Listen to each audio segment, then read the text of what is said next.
good morning, good evening, and good afternoon. What a weird order I just went in right there.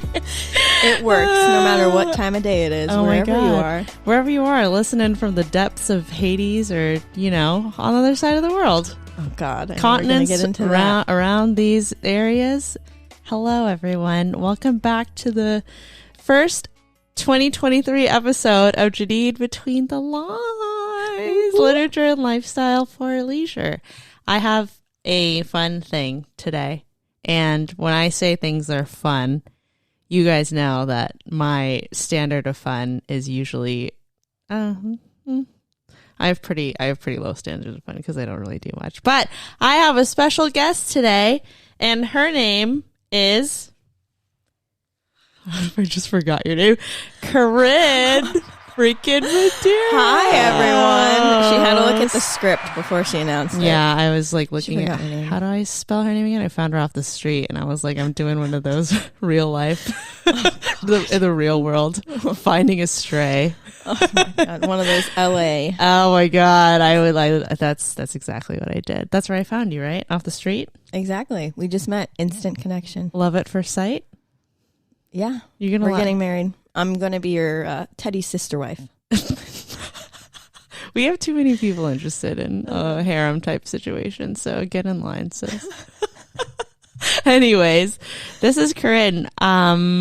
Just to give you a little brief introduction on how she's here and why we are together and why we are the way that we are. We met actually at work at the new job. We did. We did, and it was so fun, and I want everyone in the room to know, Corrine, I want to know what your first impression of me was, and I know what it is, but I'll tell everyone. I just need to hear it Only again. because you already know. Yeah. When I first met Janine, instantly, I was like, oh no. You suck. And it's so funny because sometimes when I feel that way about people, they end up being my closest friends. 100%. It's not the first time that's happened. I don't know why. I think it's because I recognized in you that you were very driven, and I saw that as competition. And then I was like, oh, don't be like that. And then immediately we sat down, I think that day or that week, and it was just instant connection. We were like, oh my God, you like this and that, and you like to read, and you should read this book. This is what I'm reading. And then we found out, oh yeah, Teddy's a mutual connection. Yeah. Did you think, what was the first book that you lent me? Do you remember? Oh, I think it was Throne of Glass. Was it Throne of Glass? I really think it was. I think those are the only books that you borrowed from me. I think you're right. You're right, because it was 8, right? Seven. There's 7. There are 8, but you haven't gotten to Assassin's Blade yet, but there are 8, and you've borrowed 7 of them. The new year just started, baby. It did. It did. Doesn't it feel like we've been friends for longer than 7 months? It really does. When you put it like that, yeah, it does feel like it's been longer than 7 months, but 7 months also feels long. Yeah. It feels like just the other day. Doesn't it? We started. Yeah. We have the rest of our lives to go. Oh my God. I feel like what an underrated thing too is, I feel like I talked about it on the other podcast, which you guys should go follow, Memory Lane Morning Show, on everywhere you listen to podcasts. But when you're in the vicinity of people, for long periods of time, as adults, you're not really surrounded with a lot of people consistently anymore, unless they're at work or if they're your very close friends. That's true. Or that's pretty much it. Or your family, the people you live with. And we had when I was on orientation, I feel like I was seeing you every day. Yeah, I mean, we would, whenever we had our binder work, we would make a point to sit with each other. And they're so annoying. I know. I feel like immediately off the bat, our connection was just sickening. It was, yeah. Everyone was it was disgusting. It was absolutely they hated to watch it unfold. But they love it. Too bad they love it now. It's like you hate to love it. They would watch us and be like, "Oh my God, what the heck is going on here?" That's not normal. Yeah, I don't think it's normal. Let me just say it here in front of everyone. I don't think been so comfortable with someone like I agree. right off the bat. Corrine is also from Florida. Here are the coincidences of our lives. We went to the same university. She graduated a year before me. I was at like a remote campus at University of Central Florida, but we went to the same freaking nursing school. So we were just such like a small world, trailing each other. And now we're here in Maine, transplants from, the freaking Sunshine State. So weird. A Sunshine State to Sunshine Society, I didn't even notice that connection. Starting our own little committee. I know. And I don't think I've ever met anyone. Oh, excuse me. A little burpees going on. The Florida and he's coming out. And then now, fast forward to now, we're, at work together. We spend a sickening amount of time together. And it's been a long time coming because Corrine is just as, if not more of a book nerd than I am. In some ways, yeah. I feel like in some ways I'm nerdier than you are. Mm-hmm. In some ways you're nerdier than I am. We both have our flavors. Yeah, we do. The spices of life come in seasons beyond our reasons. And they really complement each other. Did you? I freestyled that. How that came out so smoothly. I'm like actually impressed. Woo! Man, that book club, that's going to be the tagline under it. I don't even remember what it was. I'm going to have to play that back. The spices of life come in seasons beyond our reasons. Put it on only bangers wooden around plank here. board and hang it in the house. Okay, yeah, I'm gonna tattoo it on my pussy. Oh my god. Oh my god. Anyways, I will say it has been a Corrine is also a nurse. I don't know if I said that earlier, but we have, not to get all, into the workplace kind of conversation, which I mean could be a conversation for future reference. But fast forward to now, we have been enjoying so much the transition from our previous jobs. And what's it like to have free time, to be able to sit down and not feel stressed and have time to not only time, but the mental capacity to actually pour into the hobbies that you have now or that you have had. How many books did you read last year? Last year for 2022, I read 71 books. 70? Which is holy the most I think I've ever read in a year. And I don't know if I'm going to be able to read that many for 2023, but I mean, just to look at it, my goal was 35 and I doubled it and then some. Yeah. So it's just been really nice. Yeah. Transitioning, having time for myself, for friends, for family, for the things that I love. For the gulag. Yes. Just so you know, we played a bunch of Call of Duty today. Yes. That's where that's coming from. We did. And I just told Teddy before, when he woke up, I was like, Teddy, do you remember the first time you ever played Warzone? And you just couldn't stop. You wanted to learn everything and you were confused by the map and all the controls. I was like, Corrine did that last night. Yeah, that's me. Still me. Still her. We burst her virginity. We just stole it. You guys did. I know. I took it. I broke your Call of Duty hymen. That's all right. It was a long time coming. It was. I mean, have you played first person shooters? Yeah. I offended her high key. I have, but not online. Yeah. That's a whole different ballgame. It is a whole different. She's like a Skyrim adventurous. The horror suspense games. Yes. Horror suspense. Oh my God. The RPGs, more of the single person player. But I don't oppose the online playing. It's just a whole different strategy. Yeah, I agree. And a lot more teamwork. Yes. And I think the enemies, granted, are it goes hand in hand that they're less predictable because you're getting someone new every time. Exactly. But it's so fun. I actually haven't updated my Microsoft account because I wasn't playing online for, a long time. But then I just got so jazzed up and fired up when you and Jordan were like, let's have a squad. Let's go. That right there is the epitome. That's the peak of what our friendship, I feel has been like. Yeah, it's we're just like, let's go. Let's send it. Let's just do it. The motto would be, let's go. I feel like a lot of it is just egging each other on into different levels of like nerdiness. Like, yes.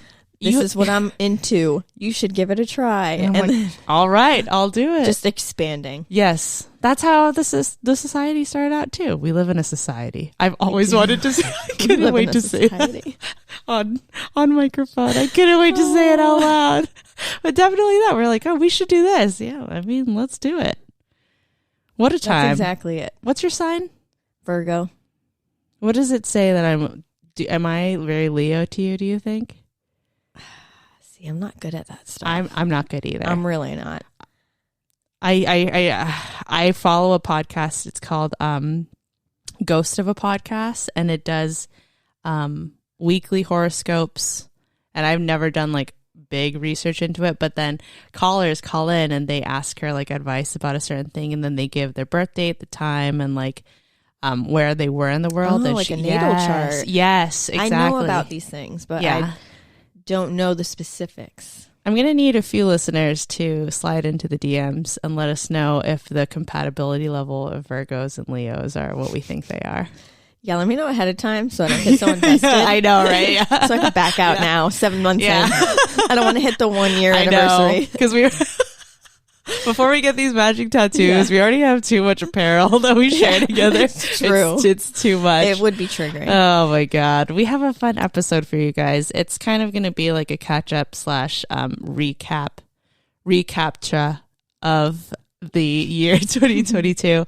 It's been a little like, I wouldn't even say tumultuous. I haven't been recording as often just because I don't know what it was like to have all this free time.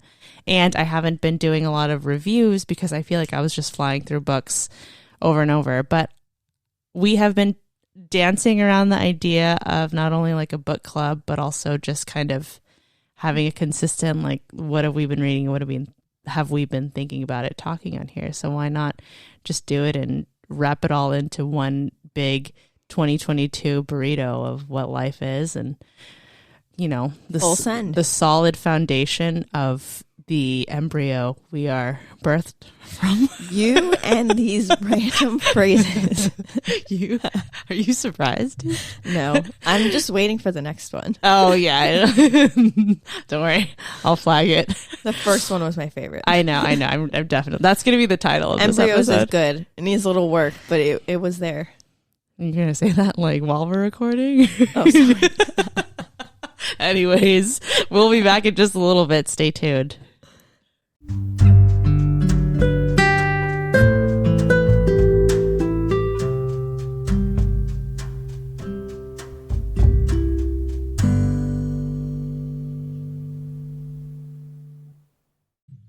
And we're freaking back.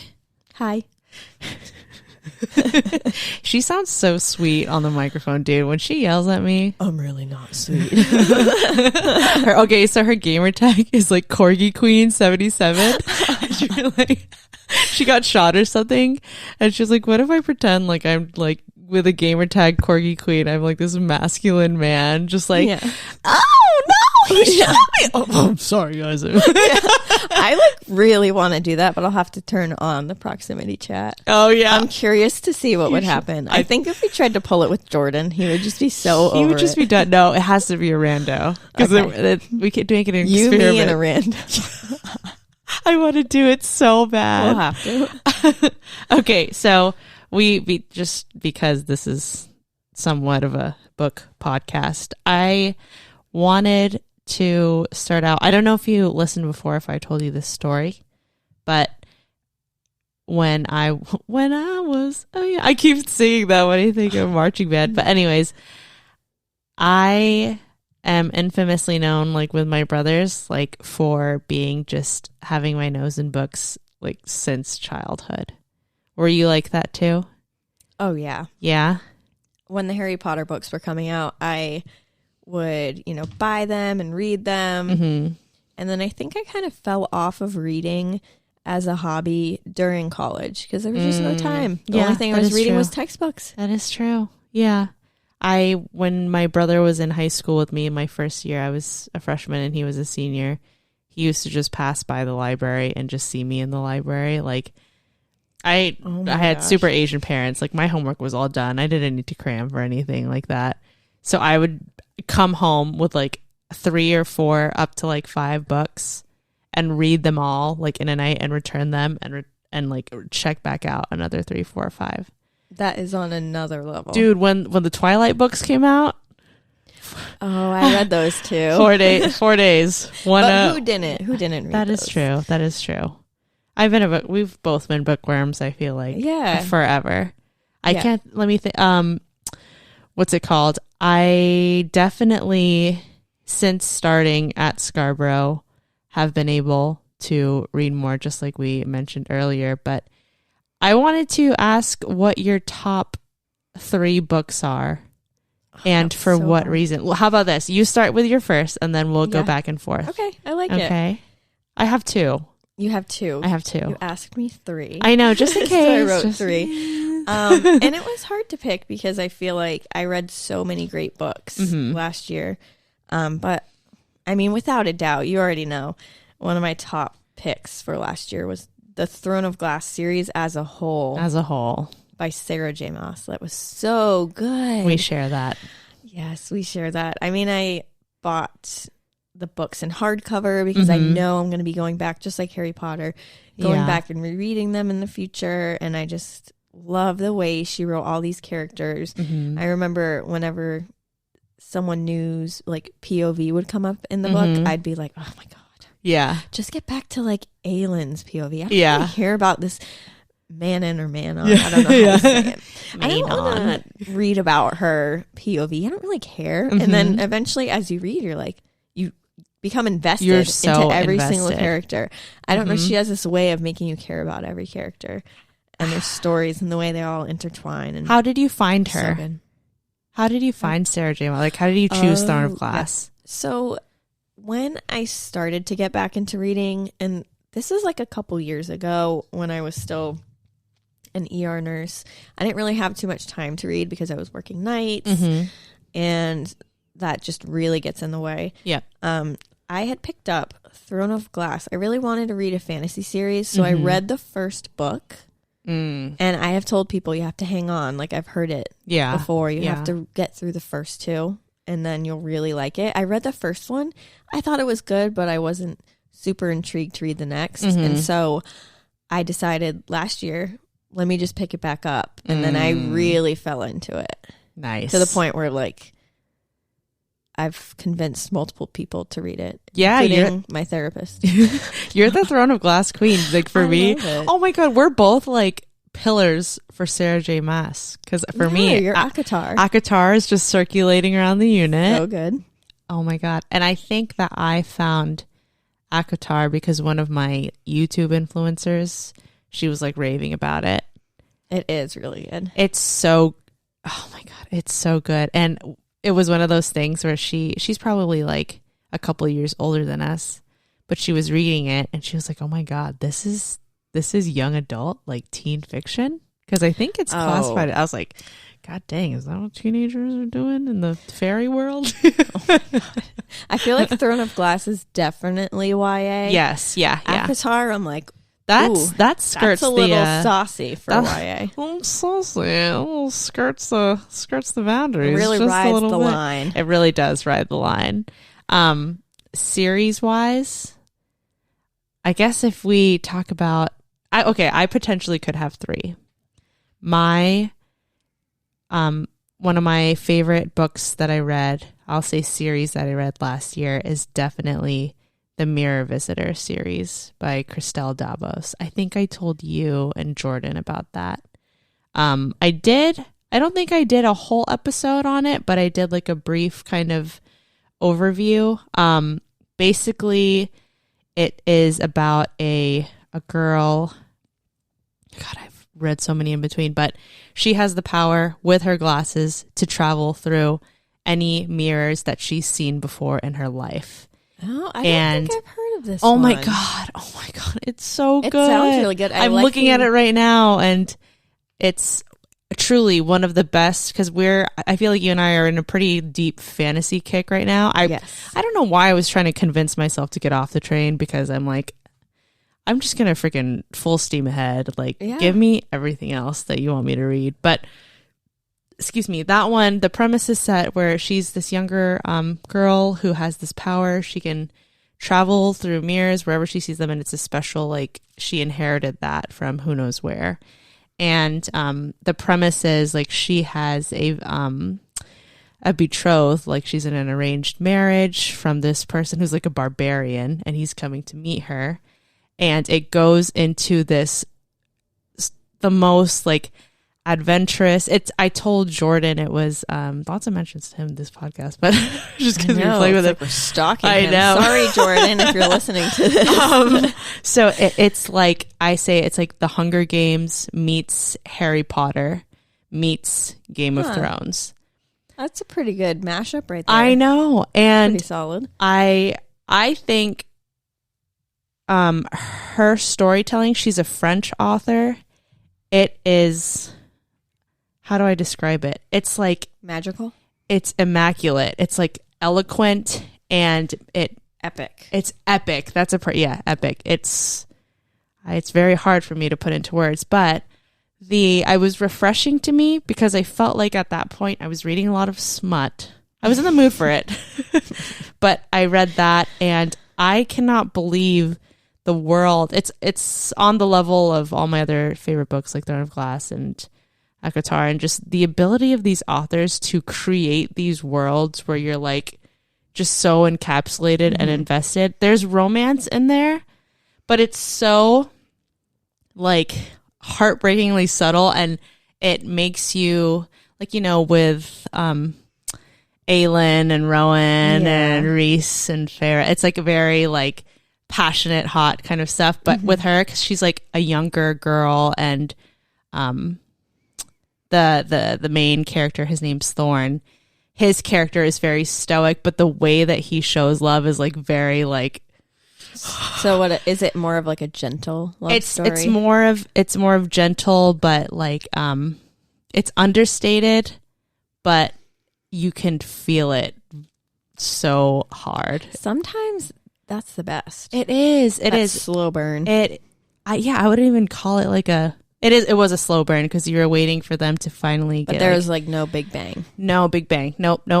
And you're just aching. I'm not talking it. about the big bang, but I'm just talking about the building up to. Yes. There's no huge big bang. It's more about like triumph and her overcoming like the challenges of like this new world she's living in. It's a very, like, you know, in Hunger Games, how like they dressed them up a bunch, but it was like a corrupt world. Yeah, like oh my, kind of like Katniss and Peeta love story. Like, yes. Oh, that I love that. So good. I have to let you borrow that next. I know you've got like a talking TBR. About it, and I'm like, I'm gonna have to borrow that from you. I can. And she pulled a Patrick Rothfuss on us too, because I'm not going to tell you how it ends, but there's a cliffhanger, and I'm like, is there another one coming out, or is it I done? truly hope so. She has, her Instagram is all in French, and I'm like, ugh.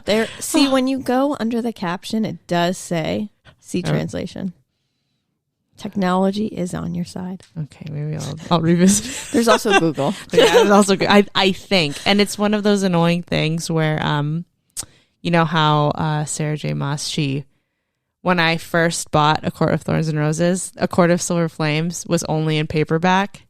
Oh, I hate that. So I bought the paperback, and then they came out with a beautiful orange copy. I'm looking at it right now, and I was like, I don't need both books, but I need to complete the paperback. For me, it needs to be like consistent. Yes. I'm already looking at getting, I really like the paperback covers, but I'm looking at getting the hardcover ones, because I know I'm going to read it again. Yeah. And then they sell those dust jackets. Oh my God.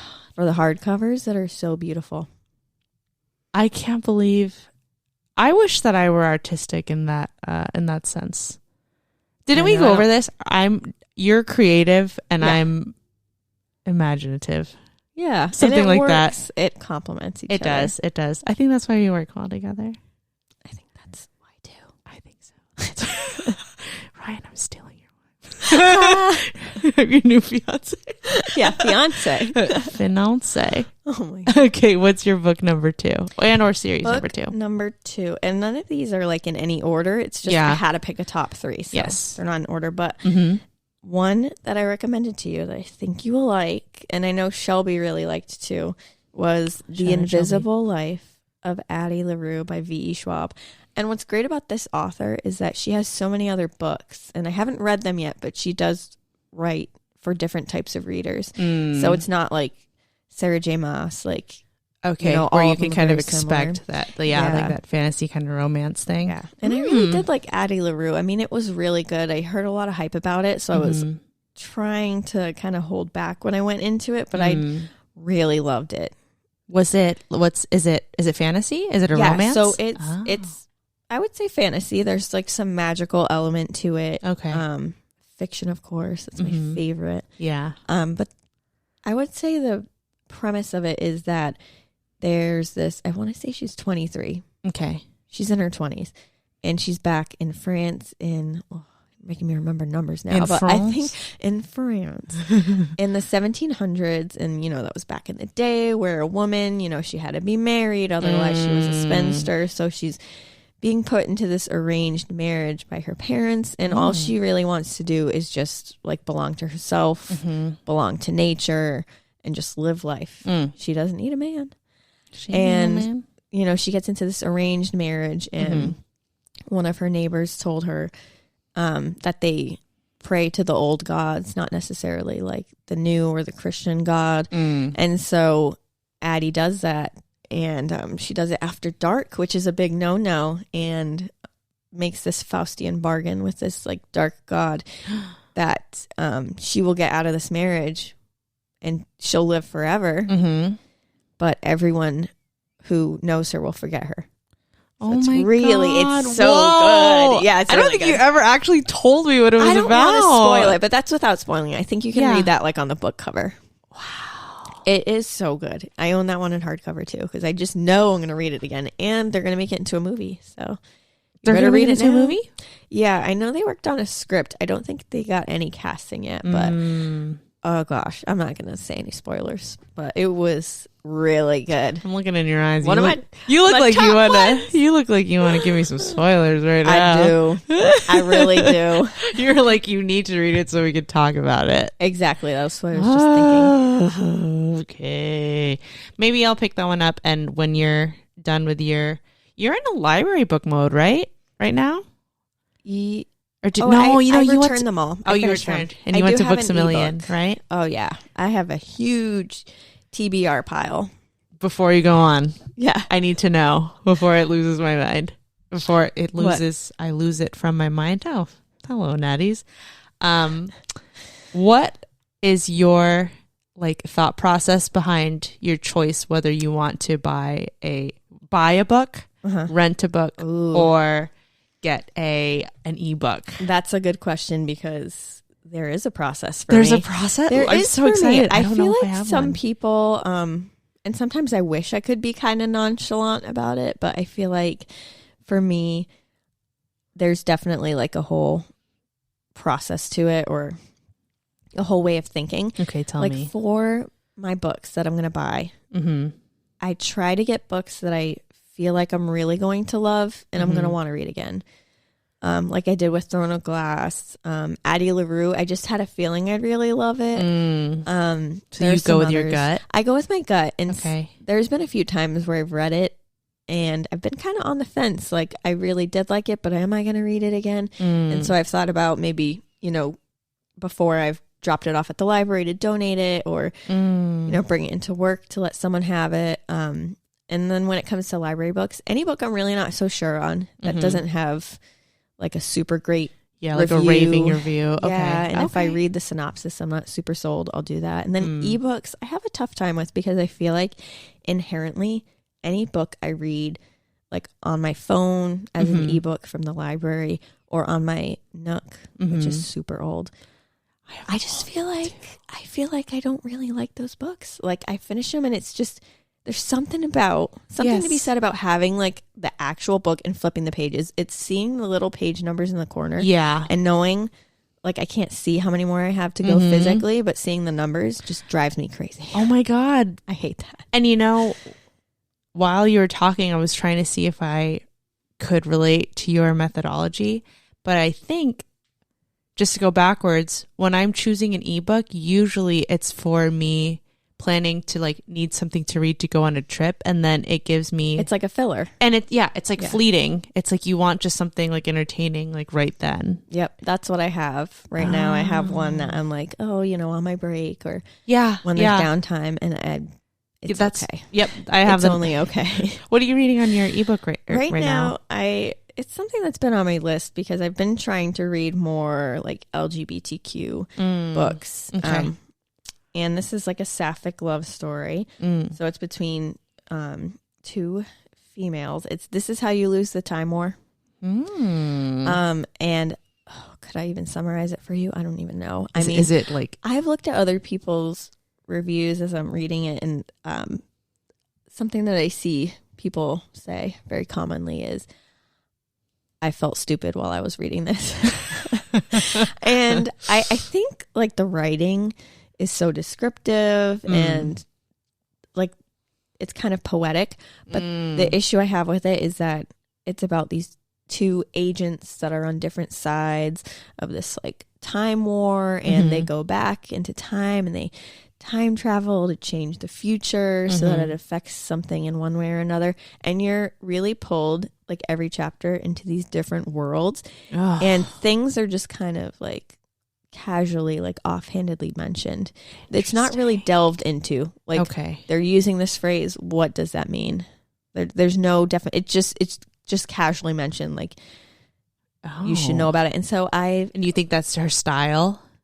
I don't know if it's style or if it's just maybe that's how it's meant to be. Okay. And like you should be focusing on the other themes, but I'm the type of reader that like I need to know. Yes. And like coming from the Harry Potter books and SJM and all of that, I feel like I really need some description. I need like a definition. Yeah. And so it's tough to like every chapter be pulled into these different directions.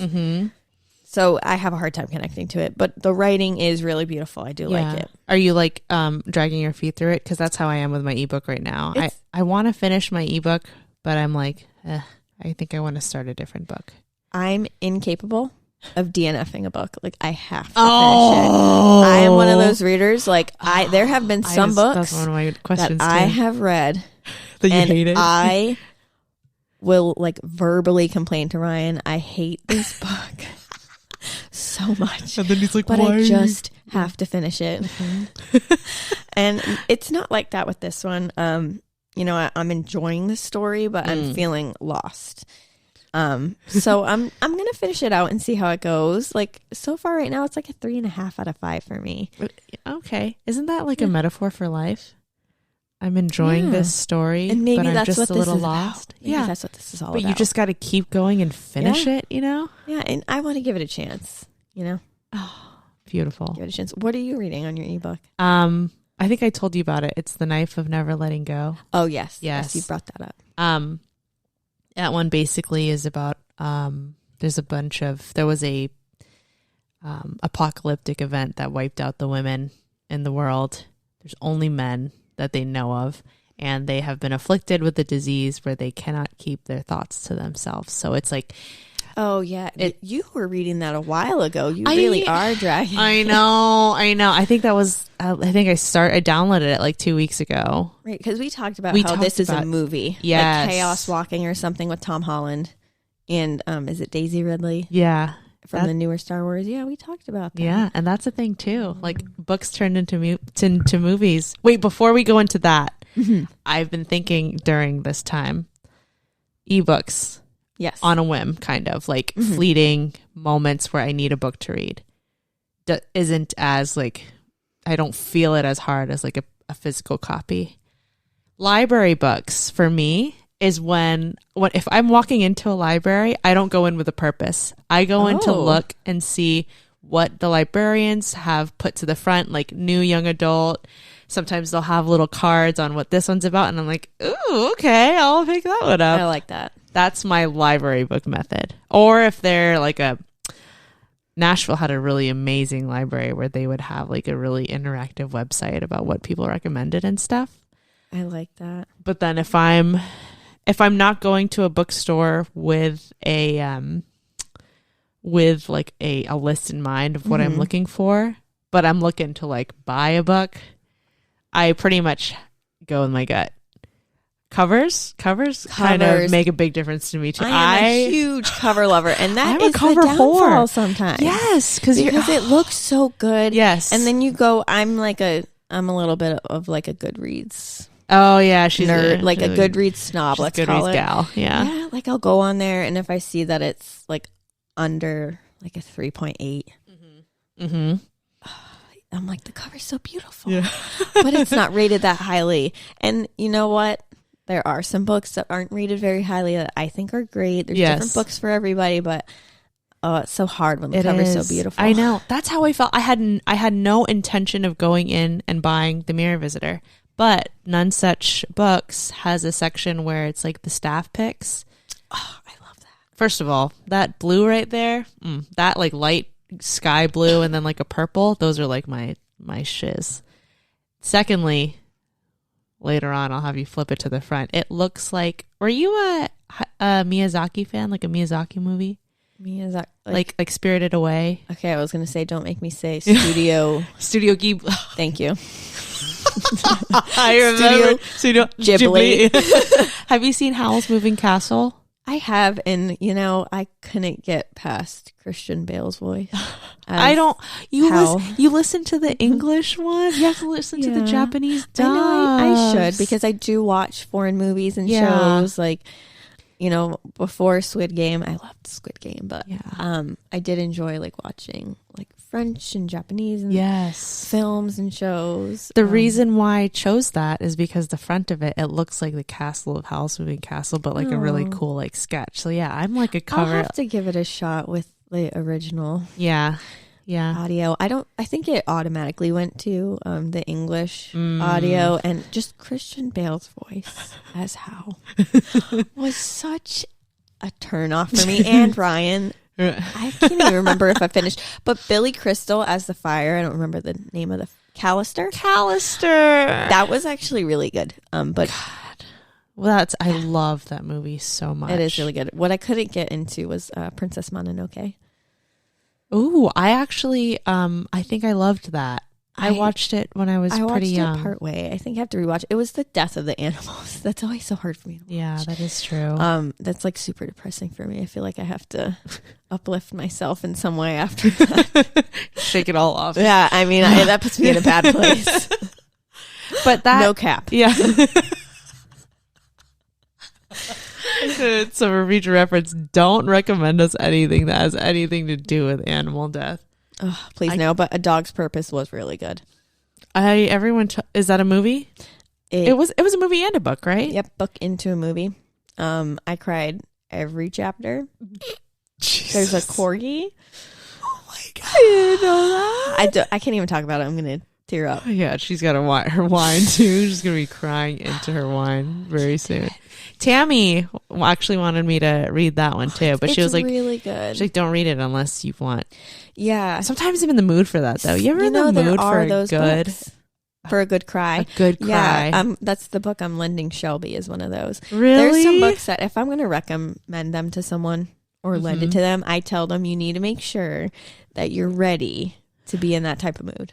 Or to experience those things. God. Because you don't want it to hit you from out of nowhere. We can't do that to Shelby, too. She's a freaking animal lover as well. No. The one I'm recommending to her. Oh, okay. Has nothing to do with animals. It's about people. Okay.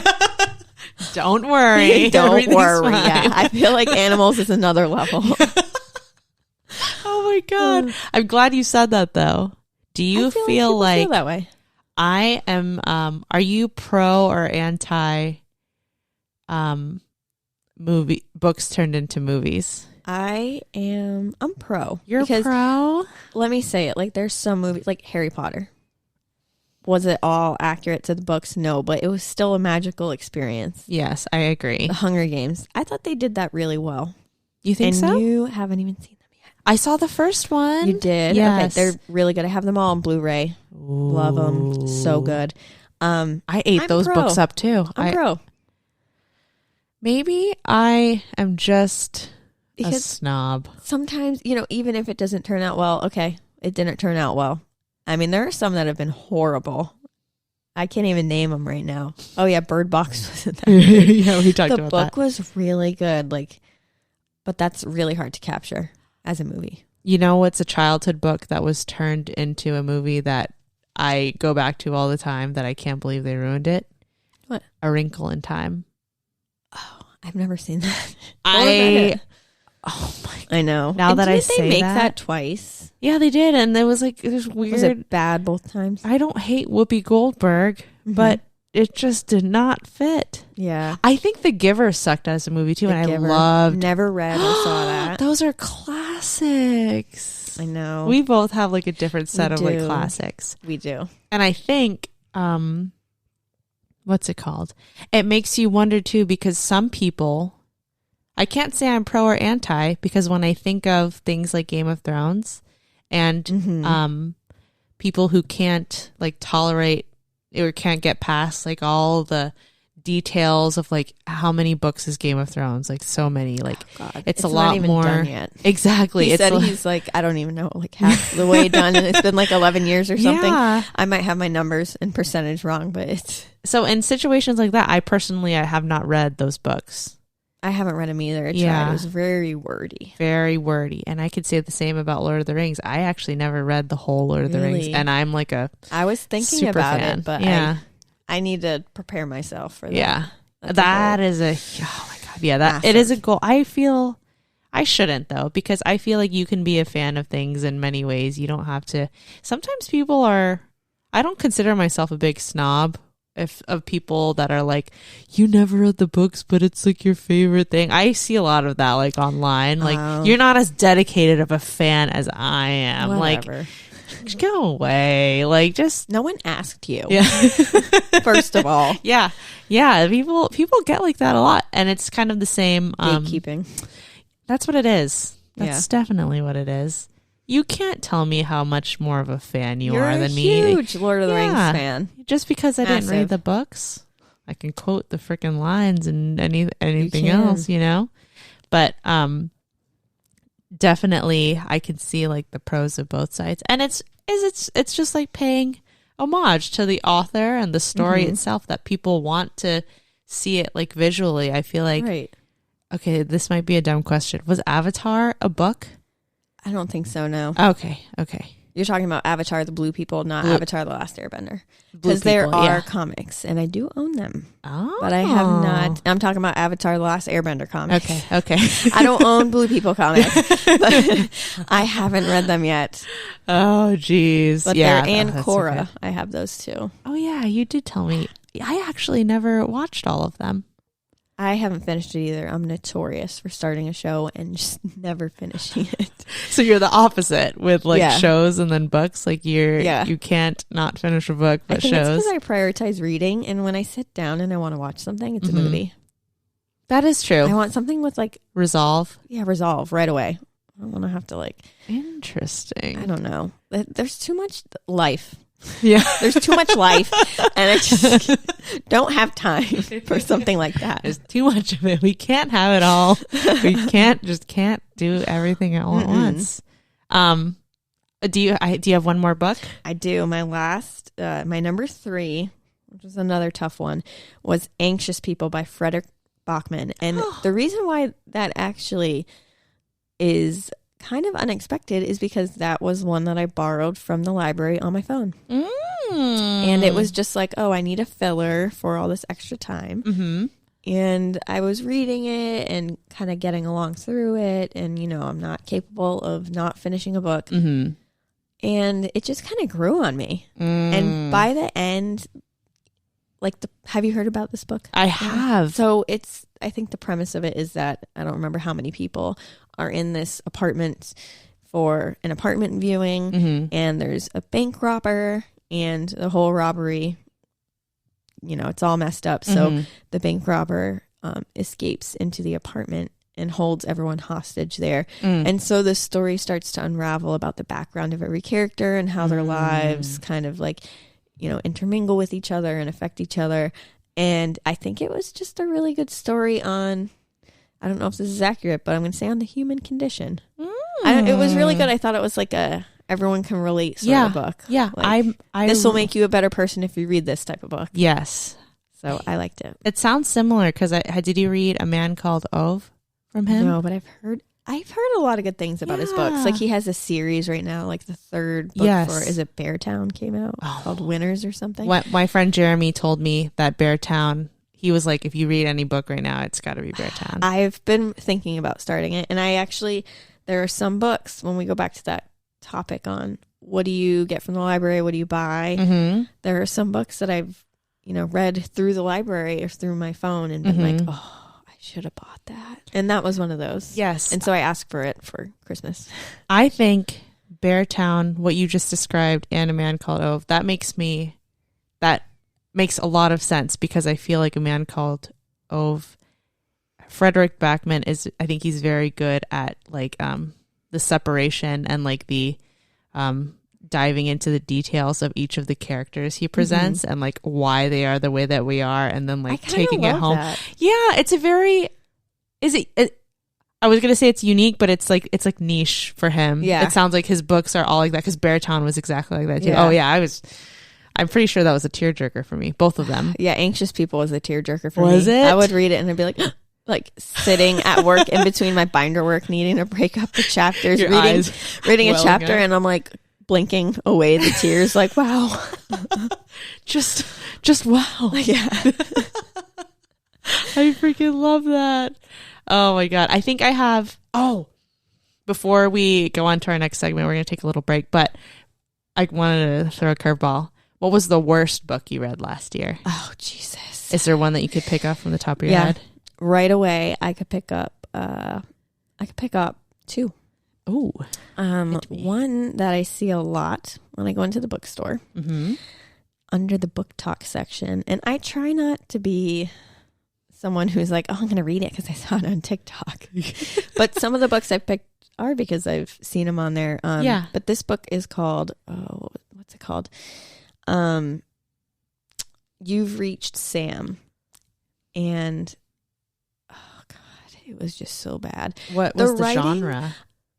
Fiction. Okay. Not fantasy. I mean, maybe in a way it had like a little fantasy theme, but essentially there's this young couple in high school, their senior year or, in their later years of high school. And the main character's boyfriend passes away in a car accident, and she's able to, by calling his phone, like contact him in the afterlife, and there's some unfinished business. And the writing, it was done by a grown man. And I have a hard time with a grown man writing women sometimes because we all know how that turns out. Yeah. And the books that are rated the lowest for me are ones in which I just don't like the main character, and sometimes it's a female. It's the way people write female characters, like they're ditzy, they're stupid. I'm not like other girls. I'm better than I. Yep, that was one of them. And then the other one was A Flicker in the Dark by Stacey Willington, something like that. Okay. Another like this was a thriller, and it was the main character for me. It was the way she was written. It was a total like kind of like pick me girl vibe. Like I'm not like other girls. I can't read. It's hard. I'm just like hardcore eye rolling on the Chicago subway with my mom as I'm reading this book, and I'm like I want to throw this book out of the window, but it's on my phone. Yeah. So I have no choice but to finish it and purge it from my phone. See, that's so funny because my book that I tell everyone, and I feel like virtual eyes like shooting daggers at me. Freaking Coho. Ugly Love. Oh, so I haven't read Ugly Love, but I did read It Ends With Us, and that one. How do you feel about it? It was okay. It was just okay. Yeah, it's not what I thought it was going to be, which there are some movies and books that are like that. You read it one way and it ends up the other. I like that the title of the book, actually I'm not going to give a spoiler, but the title of the book is not, it doesn't relate to, once you get to that point in the story, to what you think it was going to. Interesting. Okay. I like when you read a book or you watch a movie and then they reference the title. Yes. And she did. Okay. in that book. But not in the way that it you was would not in the expect. way that I thought it would be. And so, yeah, I don't know. I had a hard time with that one. I feel like that one was very controversial. Yeah. Like people felt that, some people felt that it was fine. Some people felt that it was kind of like glorifying things. Yes. Yeah. I read Verity, and that one was pretty good too. But yeah, I feel like she's a controversial writer for people. People either like her stuff. She's polarizing. Or they hate it. She's very polarizing. Yeah. I'm not going to put myself in a box. No. Right now, after reading that and reading snippets from Bookstagrams, like on, my book page, like I'm just thoroughly not as impressed. So with Ugly Love, you got the ick from Pick Me Girls. For me, it's the annoying, like, the trope of the dark, mysterious man who in this case wasn't even like, she didn't describe it well or vividly enough for me to even like think of him as a heartthrob. He's not like a Reese. Oh, no way. SJM, untouchable. Colleen Hoover is at the bottom of her boot like that. I'm sorry. I'm not putting myself in a box. But like and that book, like the main female lead was like, I thought it was kind of cute because she's like going to nursing school to be like an anesthetist or something. But it's like, it was very cliche about the whole like, he's like this dark brooding character who doesn't want a relationship first, and then they start being intimate, and then she wants to change him, and nothing new about it at all. And I think maybe I wouldn't have felt this ick about it if I didn't see so many raving reviews being just like, it was so amazing, like you hyped it up. Yeah, I feel like I see that a lot on Goodreads with people that I have on there as friends. Yeah. And that always, I feel like when that happens and I finally go to read that book like Verity, I try to go in and not expect too much. Yeah. And yes, that's and sometimes why that works out for me. Yeah. And we owe it to ourselves now and to anyone else who asked to be critical and honest about how I feel about books, because I get so disappointed when you tell me something's amazing. Not you particularly, because everything you showed me. No. Dude, everything you showed me, like not just books, has been amazing. That sounds sexual, but also it's really not like that, Teddy. Yeah.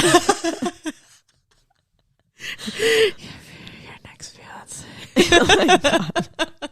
Oh, yay. Although you did make me dinner tonight. I made her dinner, and my boyfriend left the facility, and he was just like, yeah, he absolutely left the chat. He was like, all right, you're cooking dinner for someone that's not me, but that's cool, and I'm just going to work. I was like, I don't know. Oh, well, I'm glad. And we have a lot.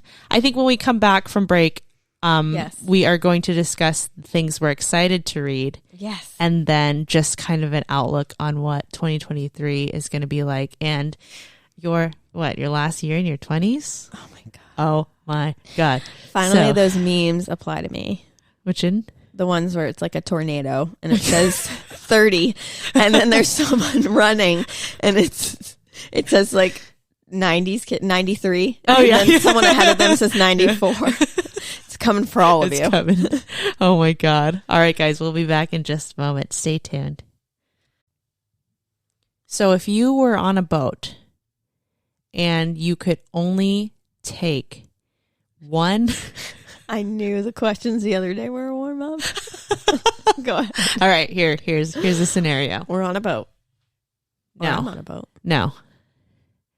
If, let's say you're the horror scaries horror, woman like, in my life. Oh, okay. HORROR. Yeah. Okay. Not whoring yourself. I mean, I could be both, but your body, your choice.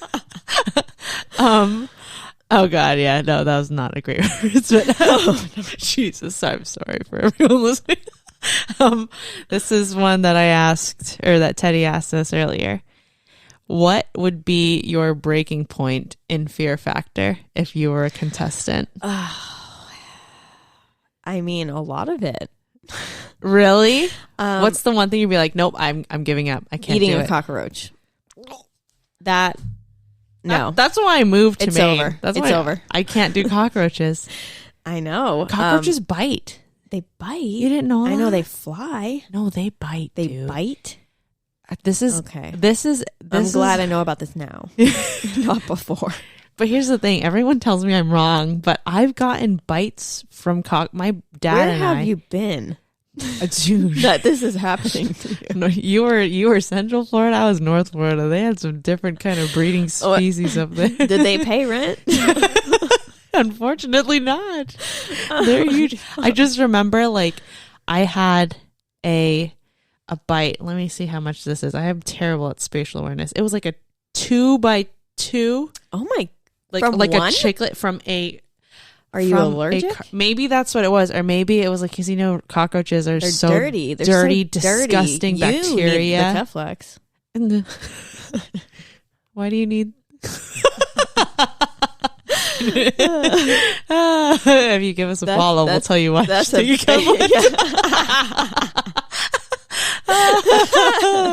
oh shoot! Shots fired. Oh my gosh! That's a big bite from you bet your bottom dollar. You just bet it all from the bottom of my heart that I do believe that they bite, but some people say that it wasn't. I bet they do. Don't the daddy long leg spiders? Don't they bite? Yes, they do. I heard too. they bite. Yeah. I've never been bit by a cockroach, but I did have a very close encounter one day. I used to work retail, and we were doing what we called like a floor set. Oh yeah, I did for 4 years. Where?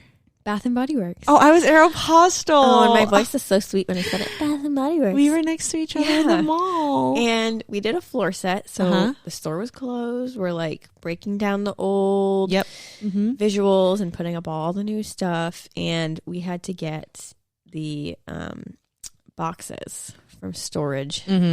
And we got it from storage. I'm opening up a box. And as I'm holding the box with one hand, I'm looking and talking to my coworker, and I feel something skitter. And it was a good tickle. It was a nice little tickle from wrist to elbow, all down the arm. And it was a giant roach. And the sensation, I could not bleach it from my brain. I mean, it lived rent-free in my head for like months. To this day. To this day. To this day. To this day. To this day. And that is the worst thing I've ever heard in my life. Pretty bad. So is that your breaking point, roaches? Yeah, roaches. I mean, I think eating them. I mean, even if I had to get in there, get in like a tank. Yeah, no, couldn't do it. Oh Sorry. my god, I couldn't do it. No, could you do maggots? Not only would I want them touching me, but the thought of squishing them as I lay there, I would puke. Maggots, no. Fear factor as a whole, no. Maybe I would get in the car that they drop in the water. That's okay. Yeah, or walk across a beam or something. Yeah, if I have to get in a tank with snakes. Or like bite some bull testicles or something. Yeah, that's immediately where my brain went when you asked that question. No way. No, for real. Ew, A lot of it would be a hard line. Yeah. It would be a no. For some reason, I thought that you were going to be like, oh, I would eat a lizard, but if they I asked me to eat one set of bull testicles, I'd eat 10. No, I like horror and I like scary movies and games and books and all that. But when it comes to like gross stuff, bugs, some bugs gross me out. I hate bugs. But when it comes to having to touch, I've had a tick on me and I don't even like that. Dude, me too. And so, they try to hang on for dear life. They really do. It's painful. Ew, I hate it. And I even hate pulling them off my dog. Oh yeah, I get all grossed out. Yeah, I feel like I have to like know and have visual confirmation that it is in the trash or wherever I threw it out. Yeah. There has to be no question. I freaking crush the absolute bejesus out of those things. I almost like want to set it on fire. Like, yeah, I know some people that do that. Is there? I'm having There's weird a whole community of people. I'm having weird deja vu right now. Are you? Have you seen oh my god. It was a Netflix series with Rahul Kohli. The Midnight Mass. Oh, remember I told you I start shows and I don't finish them. You didn't finish Midnight. I've got one episode left. And that sheriff, let me tell you. You like that? What is happening to me? I'm kneeling. Guys, she's on the floor. It's Really? a really good show. Yeah. I really enjoyed it. And were you Catholic growing up? Yes. So I feel like that story is just, it's so funny to see the similarities between Catholicism and vampire culture. Who knew? Maybe we are still practicing. Yeah, oh my God. It's Vamps, just so funny. So just watching that, I was like, wow. Yeah. That's crazy. Isn't it? Yeah. I mean, I have no words. The only reason why I brought that up was there a part of the book where somebody had to be burned in order for the bad guys to die? I don't know why I'm thinking of in Midnight Mass. In the show? Yeah. They had to burn something to keep keep them safe. I don't know. Maybe that's like a last episode thing. No. Not that I've seen and can recall, so thanks for the spoiler. I'm actually don't know if that was true. So. Okay, so you're totally lying right now because I see it in your eyes. I totally just ruins the rest of Thanks. 2023 for you. That's it. The year's over. When's my birthday? Why would you ask a question like this like while we're recording? It's like June, July. Okay, good. I just wanted to be. When's my birthday? Wait. Oh, Wait. yeah. You weren't expecting the flip on that one, were you? I was. It's in February. No, it's not. It's in September. Yeah, it is. Okay, it is. Yeah. Okay, yeah, it's near my birthday. I only wanted to say that because I felt guilty because I didn't know yours. So, so you want to put it on me first? Yeah, That's called manipulation and gaslighting. Do you? Teddy, I'm sorry for you. Do you? Oh my God, it won't stop. What was I going to say? So, September. Yes. Are you? The finger guns. Are you? When is your birthday? Is it like the weekend of your wedding? She has a wedding coming up, guys. That's in October. It was nice You talking are- to all of you guys. Till next episode. No, my birthday's the 20th. Okay. So it's a couple weeks after the Bachelorette. Oh, see, that's why. Yes. That's why I was, getting it all mixed up. Yeah. Are You were you close? Are you excited? For my birthday? Yeah. No. Really? Actually, yeah, because I grew up watching 13 going on 30. Oh my God. And if I'm gonna, I want to be positive about entering my 30s. Like, I'm not like super bummed about it. I have a lot of friends that are, from all different age groups, and I feel like age doesn't really define you. Yes.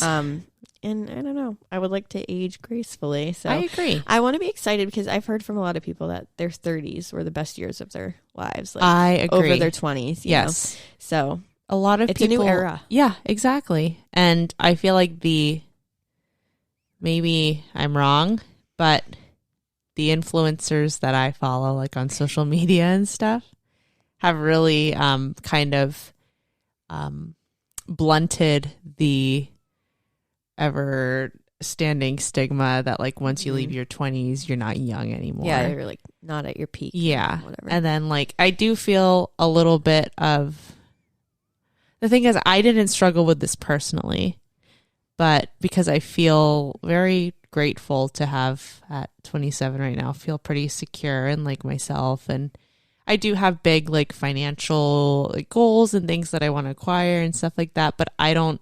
A lot of people think that like your 20s are actually, that's a question. Some people think that their 20s are like for like being young and being reckless and partying and all that, but some people think your 20s are like work the hardest that you can so that you can set yourself up for your 30s and coast and not have to worry about anything after that. What do you think?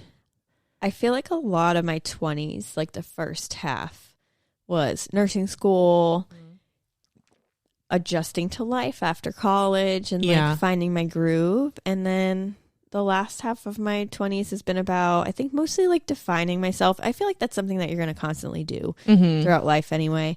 But really separating my identity from my career, because nursing school taught you all about how nursing is who you are. It's not just what you do. Yeah. Like kind of like to the point of toxicity. Yes. So it was kind of like cleaving myself away from that and like making space for who I am outside of that. Yep.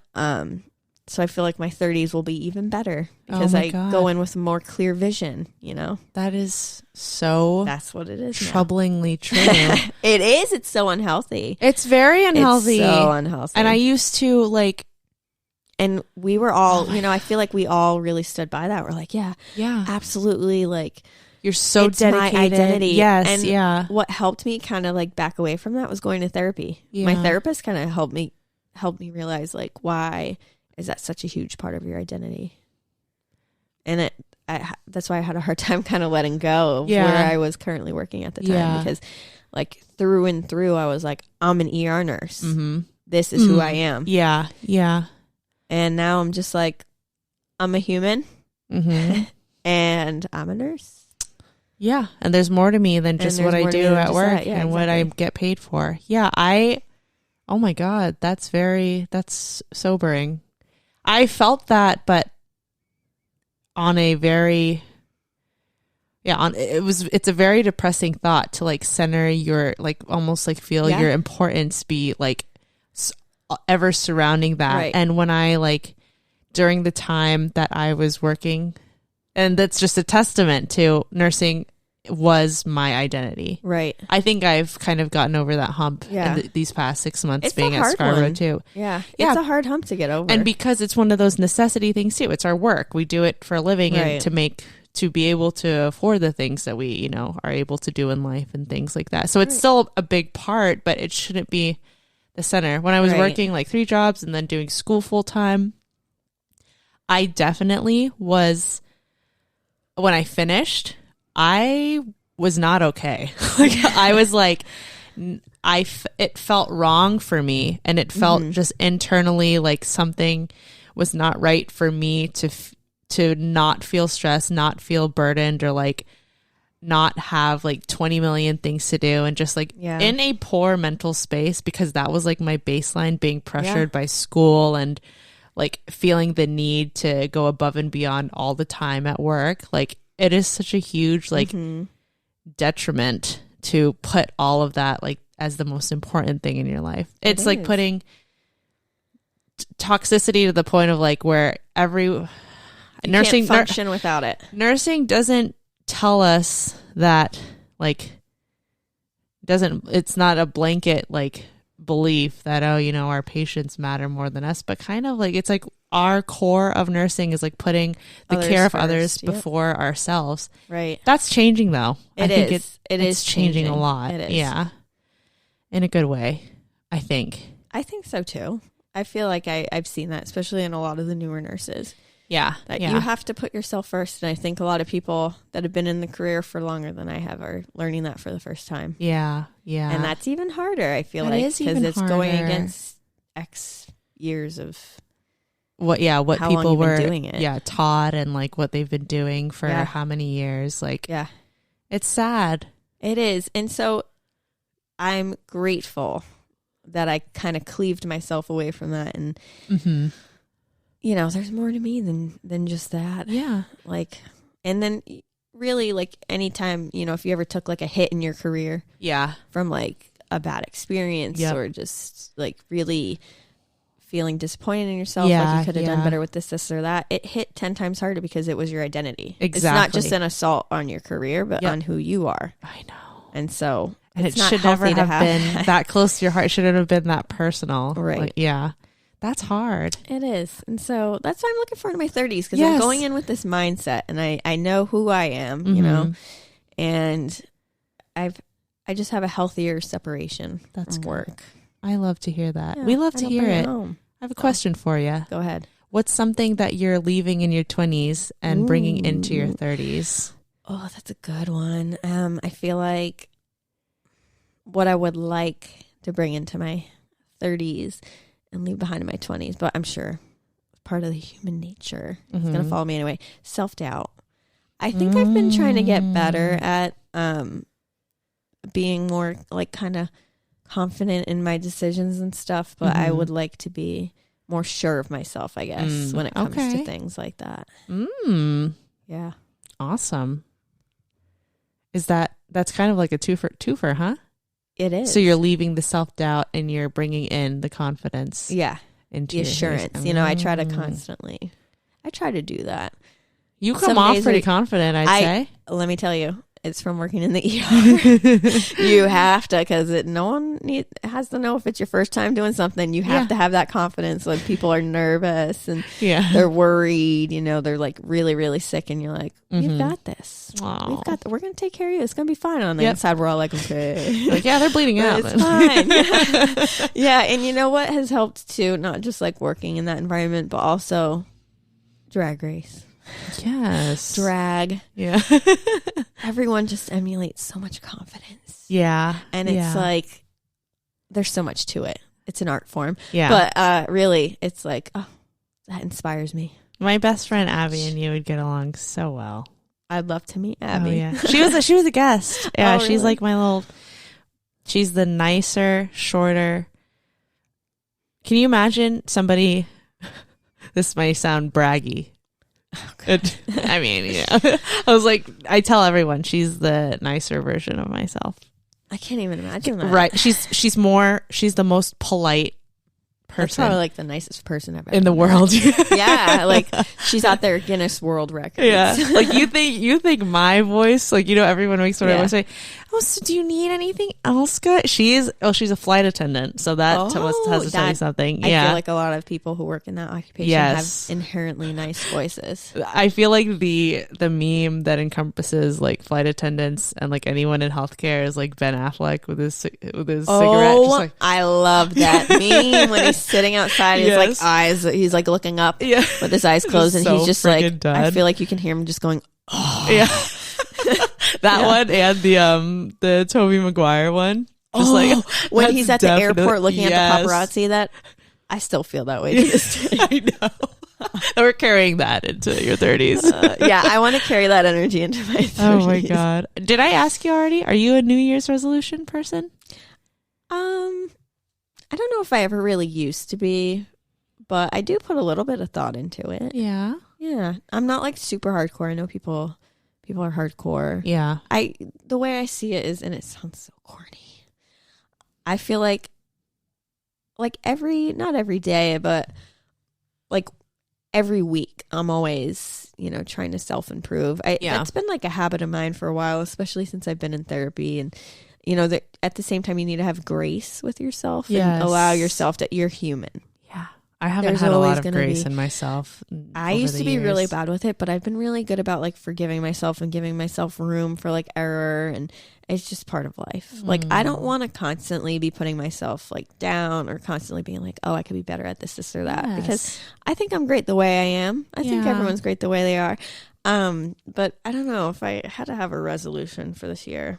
I don't know if I really have one. I lived like the last half of 2023 was like the best time I've had in like a good while. Aww. I really enjoyed because I changed my career. I have great friends. Like I spent time the way I wanted to. Yes. It would be to continue that, to keep that up. I think I got more time with friends and family. So. Oh my God, I agree so much. I don't want to push myself too hard. I think I'm doing a good job. I struggle with that a lot.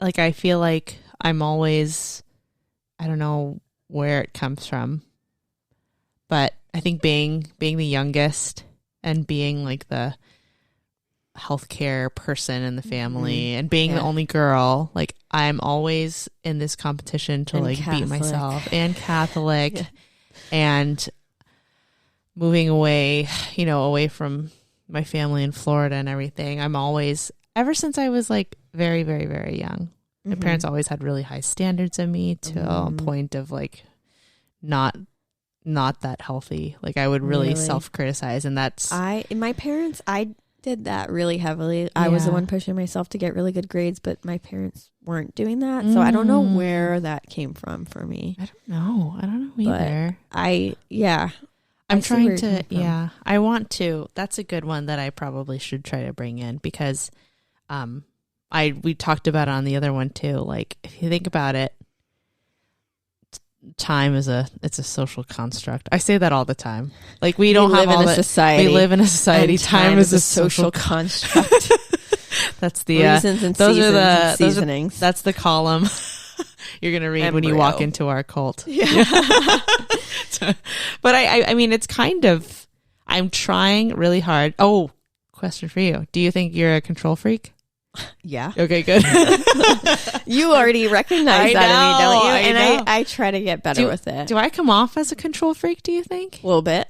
Good. I think we had a little battle of the wills early when we started working together, but we found our flow. Did we?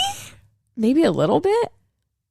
I think it flowed so. really well, but I think there was some it was really trying to find how we worked together. Exactly. I think we were trying to feel out how much could you pull me into doing or tell me what to do. I mean, I gave you a honey-do list earlier. But here's the thing though. Yeah. I think we both appreciate that though. Yeah, because do.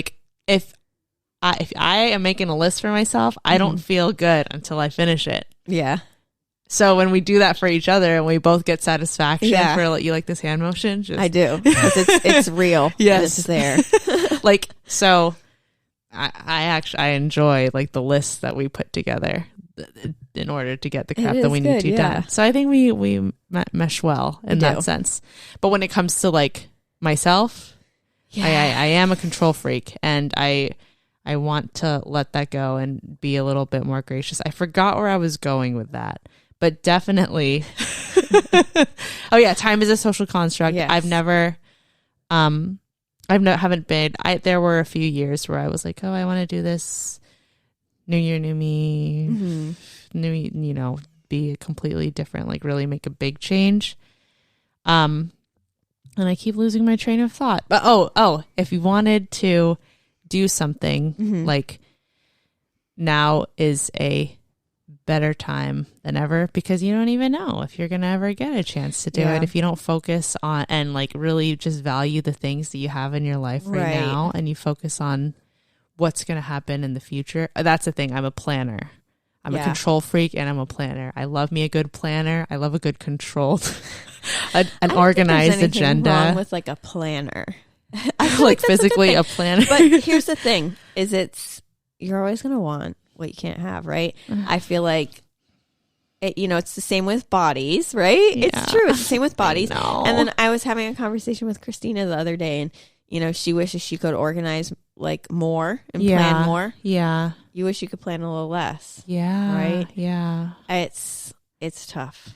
It's tough. It's hard. And it's just completely out of the blue here, but then when you look at people that you admire and stuff, you see what you want to see in people. Sometimes I look at you and I'm like, man, she read 70 something books and she's doing this and getting her massages, or even celebrities and stuff too. It's you could see, what they present on the outside, but you have no idea what's going on inside of them. So you have to just remember that people are human, you're human, and you're going to everyone's going through some kind of growing pains and stuff like that. All you can really focus on is the right now and what is giving you true happiness and putting your energy towards that and making that a goal. I want to live day to day and not want to wake up, play Warzone, drop down every day. I want to wake up the parachute. I want to wake up with that Corrine going down the parachute energy every day. Do I go wee? Because I feel like I do say it. Corrine, when you the last few times it was so subtle. You're like, wee. And then, you know what you did the last time? You're like, whoosh. Did I? Yes, you did. Oh, no. When the parachute went down, I was like, whoosh. And then all of a sudden you hear me go, Janine, I did what you did earlier in the day. I need you to heal me.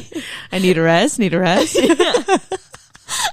I didn't know I went whoosh. 2023, Grit and I are going to be Twitch gamers, and it's going to be on me. Yeah, oh my god. Oh, that's so Jesus. Funny. Did you tell me already what you're excited about reading? Oh yeah, so I wrote down a couple, and this is straight from my pile at home.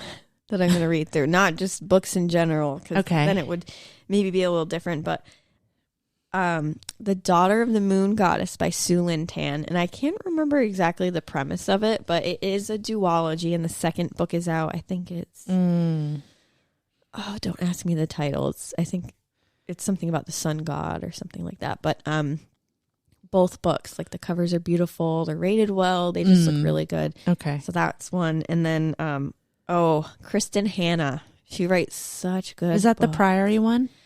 Nope, that's on the list.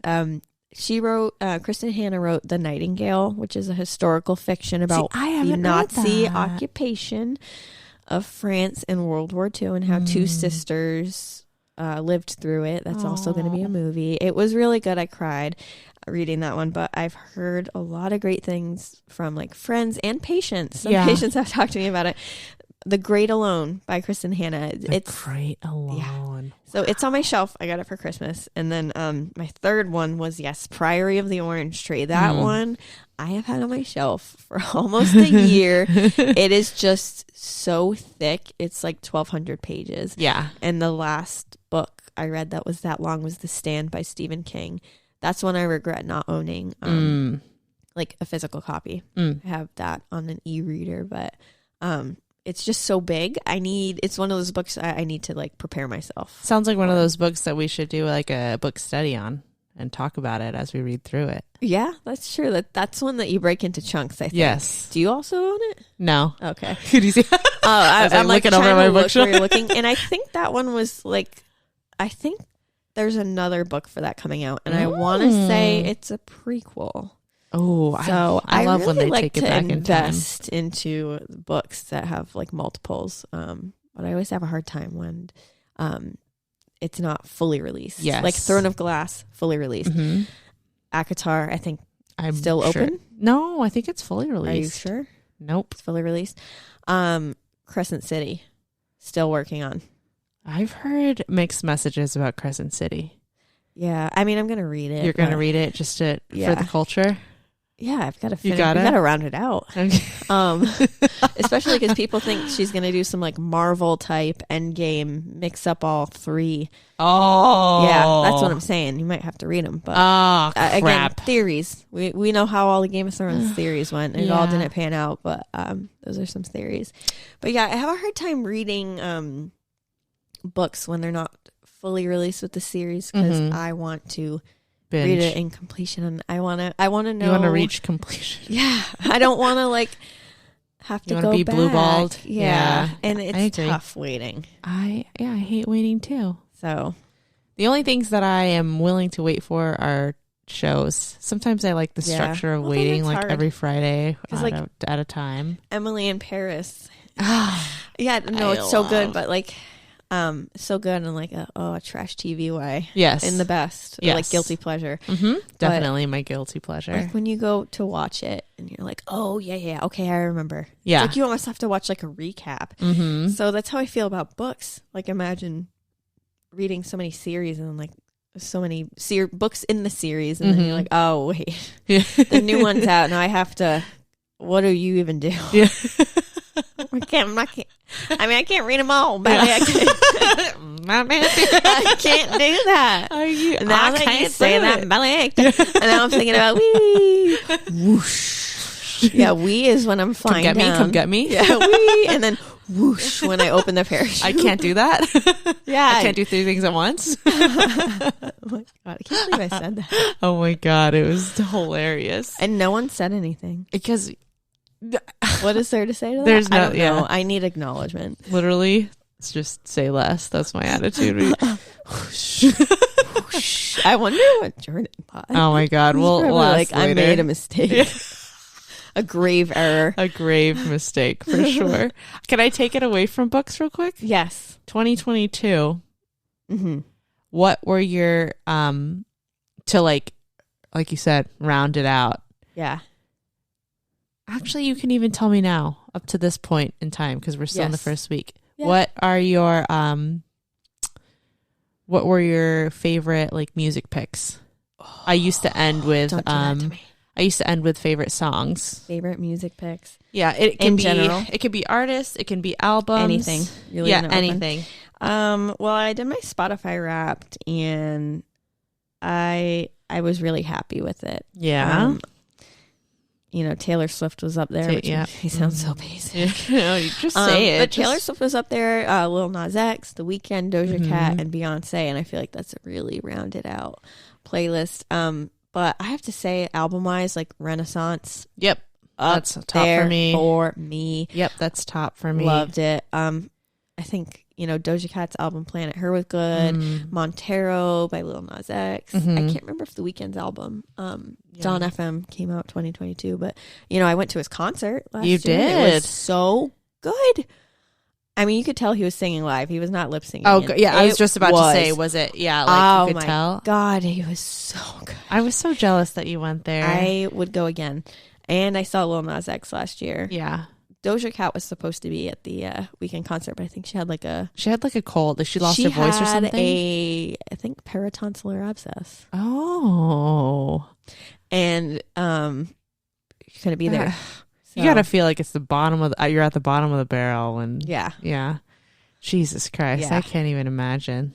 So that sucks butts, man. It does suck butts. So we were excited. We were so excited to see her. But, hopefully there will be a future time. But I hope so. I have to say, music-wise, those were your tops? Those were my tops. Absolutely Renaissance. Absolutely Renaissance. I mean, that is... And Midnight's was good, too, but Renaissance. Renaissance took it from me. Iconic. It was a cultural reset. Yes. Okay, cultural reset. It was an ode. An anthem. An ode to the gay community. Yes. And we love her for that. Yeah. Oh, my God. When I was in West Hollywood and they were playing, like... I would have given anything to go to. I wish I could have transported you. You know what? I'll save that for another time. But okay. I think for me, I share with you Renaissance. Yes, that was so good. I don't want to mention the ones because I did mention a few in my last podcast. I did have I was circulating through Midnights just for that was a grower. my dedication. Yeah. But I wasn't finding myself favoriting a lot of the songs there. But I love Taylor Swift just out of necessity. It's just a part of growing up. It is. And then what I do, an honorable mention, I think because SZA's album came out at the end of last year, I can't remember if it was at the end or the beginning, but I've been playing that album a lot lately. Me too. Specifically Kill Bill. Yep. F2F. I like the kind of vibe rock on that one. Really good. Blind. Yep. Oh my God. I love Kill Bill. When I play, when I want to go through the album, I go to Kill Bill and then I go all the way through until Snooze. And then I pick up on, I do love Gone Girl. And then I play the rest of the album from Ghost in the Machine down. Oh, yeah. I love Conceited too. That one just makes me want to bounce. I feel like this album was similar to Midnight's for me in the sense that they were both growers. It took me several listens for some of the songs to grow on me. Definitely. But off the bat, I really did love Kill Bill. The sealing, the nail that sealed the coffin of the vampire for me with this album. Okay. Close enough. Was when we were in California, one of our friends, AB, she was super into it and was just shuffling it the whole time. And then we were just vibing. And I was like, dang, okay, I'm listening to this for real now. And it's good. Not just casually. Not a casual listen. And then honorable mention too. I don't know if they're not terribly popular, but it's Mako Road. They're almost like reggae mixed with old classic rocky kind of vibes. Teddy and I love them. They've got sick guitar solos, and like I said, Teddy's a shredder. So whenever I hear a really good breakdown or a solo, I would just be like, oh Jesus. And it's so good. They're amazing. I would love to see them live too. So those are my top Musica ones. That's pretty much all I got. What do we what do we got planned for next episode? You want to do a little book study or something like that? Let's do it. You want to? We'll have to pick a book. We'll have to pick a book, and what we're gonna have to do is I'm gonna have to announce it to the listeners. Yeah, have them vote on it. Yeah. Oh, See that's what a the good people one. want. That's See a what the good people want. one. Let them pick it. You would do that? I would do that. Yeah, I'll do it for the people. Dang. And that would be really fun. I've always wanted to do that. And then we have inklings of like starting our own little book club, which has been my dream, which is the reason behind why I started the podcast in the first place. So, it was a pleasure having you. Yeah, thanks, guys. First time ever on a pod. I know. You sound like a pro, if I do say so myself. No. You just I hope we get to do it again soon, you know? Yeah, and then we'll go over there. Thanks for talking 2023 with me. Yes. Yeah, you'll have to kick your fiance out and then spend time with me. Set up. You know, I could bring it like a hired chef. Oh, I would love to. Oh my god! Can we do that? Sure. Oh my god, maybe next week. So I guess that's something to stay tuned for. I do plan on being a little bit more active here. Again, like the life and like the free time and being able to, you know, have space for the things that we want to do has been such a refreshing like reset, and I don't think I've enjoyed life more than I have in the past like 6 months with you as my best friend. You're my best friend too. Tell me why she walks it. This is what you just call me friend. This is my best friend in front of a patient. You're so annoying. And now you say best friend. Now I say best friend just to, you know, just to please the people. You know, I cannot be thinking anything otherwise. Oh my god. Well, I love you. Thank you again. Yeah, I love You're you the too. best. Thanks. You're the best. To be continued on the next episode. And I just want to thank you guys for listening, supporting the pod. Make sure you follow on Instagram, share it, review it, all the things, Spotify, Apple Podcasts, wherever you listen. And I will see you in the next episode. Bye. Bye.